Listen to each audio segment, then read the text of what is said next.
Vamos continuar conversando? Vamos lá? Dados do Fundo das Nações Unidas para a Infância, que é a Unicef, de 2018, mostram que cerca de 150 milhões de estudantes entre 13 e 15 anos de idade já foram vítimas de violência física ou psicológica, intencionais e repetidas, cometidas por parte dos seus colegas. Conhecemos isso como bullying. A curto prazo, isso pode afetar aprendizados das crianças, adolescentes, e a longo prazo tem consequências seríssimas e gravíssimas que a gente vai falar aqui, viu? Para falar um pouquinho sobre esse assunto tão sério e importante, a gente vai receber no programa o psicólogo Paulo Siqueira. Paulo, seja muito bem-vindo ao nosso Obrigado, Santa Receita. Ave. Prazer. Prazer, tudo meu. Tudo bem? Tudo bem, e você? Tudo ótimo. A gente falando ali, né, de incluir pessoas, falando um pouco do amor, de coisas que a gente precisa melhorar. E às vezes eu fico pensando, a gente está no século XXI e ainda está precisando resgatar valores, né, Paulo? Exato. Principalmente quando a gente fala de ambiente escolar, aonde, né, ela estava falando sobre os bispos falando sobre a diversidade que nós temos principalmente no Brasil, e no ambiente escolar é onde a gente já começa a conviver diretamente com essa diversidade. Daí entra essa questão que a gente precisa tanto discutir, que é o bullying. Que é o bullying. O que é o bullying? O bullying, né? Primeiro é importante a gente falar sobre a origem da palavra bullying, que vem do inglês, que significa o valentão. Então, quando a gente fala do valentão, a gente já consegue diretamente ligar essa violência, que é aquela criança ou aquele adolescente que vai causar algum tipo de violência para aquela outra criança ou aquele outro adolescente que podemos dizer assim que é o mais vulnerável no ambiente escolar. E antes a gente falava isso assim, mas antigamente não tinha esse negócio de bullying, Exato. né? Eu acho que era a forma como a gente interpretava Sim. isso. Você ouve bastante sobre isso, Paulo? Muito, principalmente no meu consultório, né? Na minha época não tinha esse negócio, bullying. Bullying pra mim é aquele negócio de fazer café, é o que a gente põe o café, que a gente sempre escuta. E dos meus pacientes eu escuto muito isso, e quando você começa a analisar profundamente ali o caso, você percebe que às vezes ele tem uma timidez, ou não consegue falar em público, ou tem uma baixa autoestima, e quando você vai investigar é daquele bullying, que antigamente não se chamava de bullying, chamava de zoação ou de uma brincadeira, e na verdade era o bullying, né? Então eu consigo ver isso tanto no consultório como professor, que eu também sou professor, então trabalho na escola, então a gente consegue ver realmente os pais muitas vezes, ou parentes próximos falando que isso não existia na época deles, mas sempre existiu, né? Sempre existiu.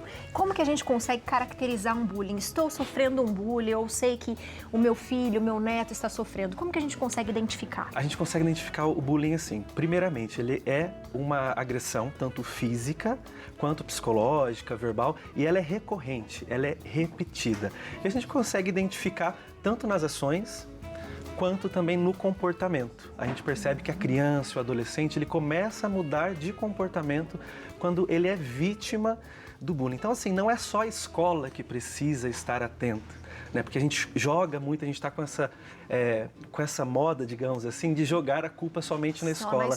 Mas não é um problema escolar, não está dentro somente dos muros escolares. É um problema que está ligado à família, é a família que tem o contato direto com o filho, ali com o aluno, é a sociedade, porque isso é um problema que vai além dos muros escolares, é um problema que vai para a nossa sociedade, porque é onde vai, na escola onde a gente gera os adultos, né, que vão estar aí hoje na política, que vão estar sendo os profissionais que a gente conhece.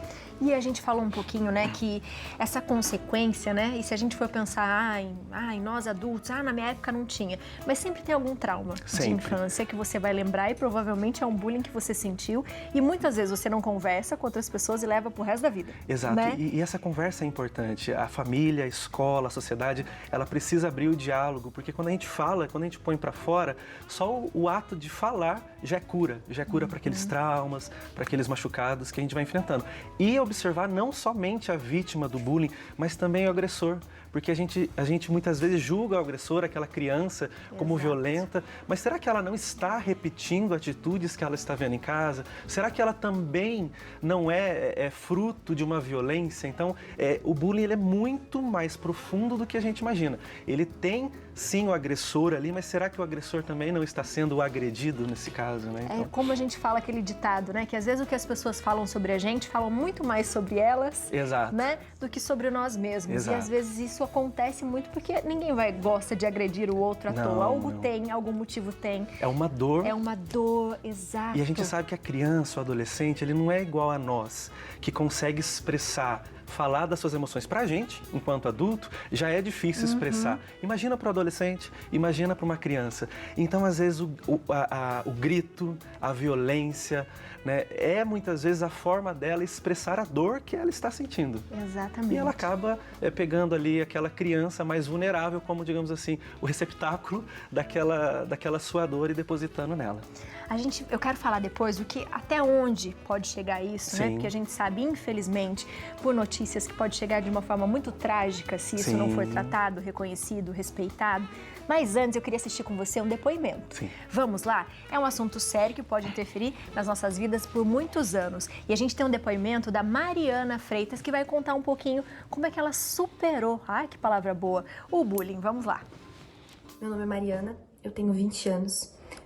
Mas na época que eu sofri bullying, eu era apenas uma criança. Eu não entendia nada sobre o mundo, não sabia me defender. Na época eu enfrentava sobrepeso. Perdi 35 quilos com o tempo.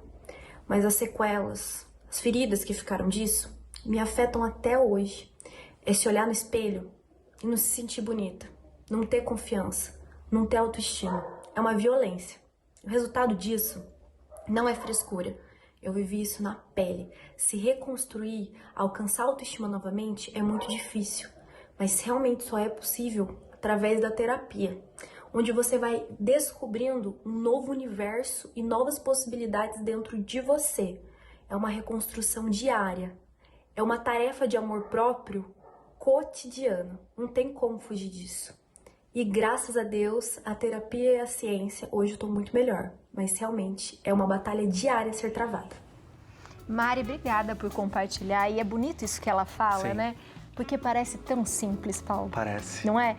Por que não a gente não nos amar, não respeitar o outro, não Ter é? autocompaixão de si mesmo, da nossa Exato. história. Entender que a gente erra. Exato, que nós Né? não somos perfeitos, que nós não precisamos nos encaixar nos padrões. Ela estava falando ali, vendo o depoimento da Mariana. Eu estava lembrando também de quando eu sofri bullying. Eu era muito magrinho. Então eu lembro que uma vez me amarraram na mesa da escola, porque estava ventando, e falaram, vamos te amarrar para você não voar. Ai, tadinho. Então, assim, aquilo ficou preso em mim. Quantas vezes também na terapia eu precisei trabalhar, não como psicólogo, mas ali como paciente, essa questão da minha autoimagem, de entender que eu não preciso me encaixar nos padrões, mas entendendo que sempre vai ser uma luta, porque o bullying ele acontece num período onde nós estamos em desenvolvimento. Nós estamos num desenvolvimento do quê? De personalidade, a nossa personalidade está sendo desenvolvida, as nossas emoções. Então olha para a gente ver como é importante. Então a gente vai criar marcas profundas, que muitas vezes são irreparáveis. Mas nessa irreparação, digamos assim, a gente precisa saber e aprender a lidar com essas marcas e entender que a gente tem que muitas vezes conviver com ela. E nisso é o amor próprio, a compaixão, a terapia que vai nos ajudar a enfrentar essas marcas que a gente teve durante essa violência. Se a gente só vai guardando, o que pode acontecer? Uma hora vai explodir. Daí a gente pode ter casos de depressão, de ansiedade e tantos outros transtornos que podem aparecer. Todas essas doenças que a gente pode chamar de psicossomáticas, doenças ligadas ao nosso psicológico, é um grito da nossa alma, é um grito da nossa dor, que muitas vezes está ali na nossa sombra. E muitas vezes é um grito de tantas potencialidades que a gente tem dentro da gente e que simplesmente ficam escondidas e que querem gritar. Eu sempre falo para os meus pacientes assim, quando você está ansioso, por exemplo, o que a tua ansiedade está querendo te falar? O que a tua ansiedade está querendo gritar para você? E muitas vezes, quando a gente sofre um bullying, é aquele nosso machucado, que não é só uma dor pela marca do que foi feito, mas também pelas nossas potencialidades que estão escondidas dentro da gente, que a gente precisa passar por esse processo, se olhar e descobrir para que não vire essa panela de pressão e uma hora exploda. Exploda. E acho que é uma eterna busca, né? A gente se conhecer, a gente se reconhecer, Exato. se reconectar. Mas acho que uma tarefa que a gente pode falar para as pessoas, né? Porque às vezes a gente comete erros. Às vezes a gente pode machucar as pessoas com as palavras e dói muito, que a gente não esquece. Exato, né? Eu sempre falo assim que às vezes a gente é decepcionado, a gente é machucado, a gente é ferido, mas nós também estamos do outro lado. Nós estamos do lado de quem vai ferir, de quem vai decepcionar, de quem vai machucar. E isso faz parte desse processo de descobrir que nós estamos nesse ciclo, que nós temos dentro de nós aquele lado herói, aquele lado do ser bom, mas nós temos também os nossos monstros e não tem problema nisso. A diferença é eu saber lidar com esses meus lados e saber usar as minhas potencialidades para o bem e colocar esses meus lados, que são muitas vezes ruins, de lado. Mas não de lado de ignorar, mas saber que eu dou força para aquele lado que eu alimento. E eu sabendo alimentar o lado certo, eu sei como trabalhar nesse processo de autodescobrimento. E ser gentil, né? Acho que Ser quando gentil. a gente pensa, será que eu gostaria que alguém fizesse isso pra mim? Exato. Se põe no lugar do outro, antes de falar alguma coisa. A empatia que está tão em falta, né? Então, se colocar no lugar do outro, que acho que já ajuda muito quando a gente Muito. pensa dessa forma, não é, Paulo? Exato, ajuda muito. Ó, a gente tem muita coisa para conversar, seja sempre bem-vindo à nossa casa. Obrigada, Abby. Eu acho que a gente nunca falou tanto de saúde emocional como a gente tem falado agora, e que bom. Sim, Que as principalmente pessoas, nessa pandemia. Exato, estão atentas a isso e entendem que a saúde emocional vai te levar a outras complicações se você não cuidar dela. Exato. Então seja bem-vindo à nossa casa, viu? Obrigado, Abby. Muito obrigado mesmo. Eu que agradeço. Você de casa, aproveita. É gostoso conversar com ele, né? Calmo, tranquilo, Obrigado. adorei.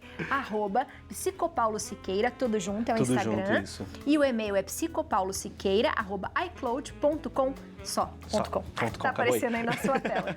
Um beijo pra Obrigado. você. Muito obrigada, Obrigado. viu? É importante a gente pensar nisso, né, Léo? Quando a gente fala um pouquinho do outro, né? A gente fala muito dos julgamentos e a gente, infelizmente, fica observando sempre a vida do outro. Eu acho que uma forma também da gente se livrar um pouco disso é a gente se inspirar melhor nas pessoas e copiar menos, porque quando a gente é a essência, quando a gente é o que a gente acredita, a gente vive mais feliz também e entende isso no outro, né? É verdade, né?